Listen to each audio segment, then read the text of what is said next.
Look, old sport. What do you think of me anyway? I was overwhelmed with this question, but I thought about it. Well, I'll tell you something about me in my life. I don't want you to get any wrong ideas from all of the stories that you may have heard. So he knew all about the stories that everyone at his parties were talking about. I'm going to tell you the absolute truth, old sport. I am the son of a very wealthy people who are from the Midwest. Unfortunately, they are dead now. I was made in America, but I was educated at Oxford, much like all of my ancestors many years before me. It's a tradition in my family. What part of the Midwest do you hail from? San Francisco, California, old sport. Oh, I see. My whole family died, and I came about to receive a great deal of wealth and money. After that, I went and lived in all of the European capital cities, like Paris, Rome, and I collected jewels, hunted game, little painting, and trying to forget something that is really sad that happened to me a long time ago. I tried so hard not to laugh. His words were so warm and so vigorating. Then World War I started, old sport. In that war, I sort of tried to die to rid myself of the sadness that happened to me. He told me about how he served in Montenegro, their people, and showed me a piece of a medal he had received for his efforts. It all seemed so true, what he told me. And his war efforts were rather convincing by showing me his medal and photograph.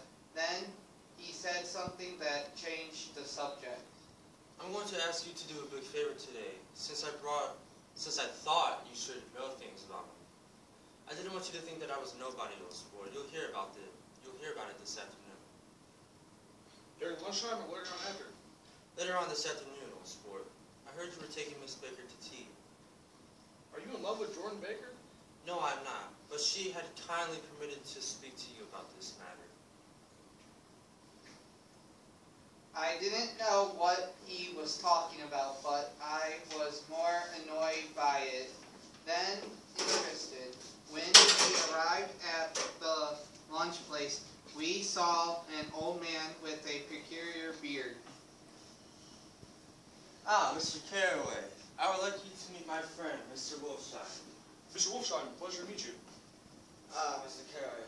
Pleasure to meet you too. Pleasure to meet you too as well, Mr. Wolfsheim. Excuse me a moment, gentlemen. Wolfsheim had to go make a phone call as Gatsby was telling me a little about himself. Who's this Mr. Wolfsheim anyway? An actor? No, Dentist? he's a gambler, old sport. He fixed the 1919 World Series. He fixed the World Series? He saw the opportunity. He's not in jail because he's a smart man, old sport.